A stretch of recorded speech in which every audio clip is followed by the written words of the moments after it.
The number one thing all of the fastest athletes in the world do is sled sprints.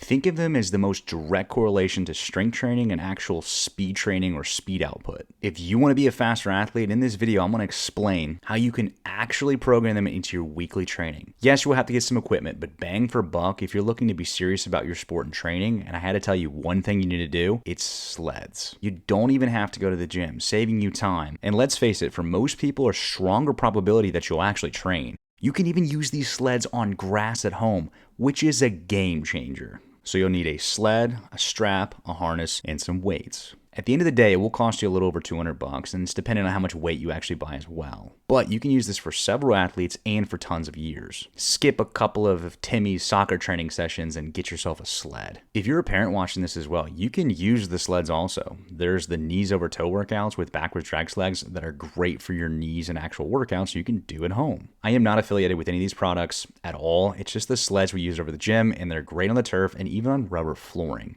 They're so versatile, they're great, they're simple, they're effective. They're just really good sleds that a lot of people don't know about, so here you go, you're welcome. It's so simple how to set up programming for this as well, and how effective it really is. Start the sled off with about 20% of your body weight. Then almost every single week, add 5 pounds to the sled, working to the point where you're closer to 50 to 60% of your body weight. If you're heavily in season, do this workout once per week, or just do this workout once per week in general. On the screen here, I even have the distances to sprint, starting off with shorter distances, 15 to 20 yards, and working up to 30. You can simply just screenshot this 8-week workout regimen and use it exactly as it is. Alongside the sled sprints, you want to pair them or contrast them with non-weighted sprints as well. You can do this in several different ways. 1 for 1, 2 for 2, do half of your weighted sprints and then half of your non-weighted sprints. My preference, and I think the most effective, is to do 2 for 2. So do 2 sled sprints and then 2 regular sprints. Some key points to factor in during these workouts is be sure to A, sprint as hard as you can. B, when sprinting, be sure to pay attention to technique and mechanics. C, take 1 to 2 minute breaks between each sprint. Taking that long of a break for many can seem excessive, but the goal is speed training, not conditioning. If you want to sprint faster, no matter what fancy program you're doing or simple one like this, the most important thing you need to do is sprint as close to 100% effort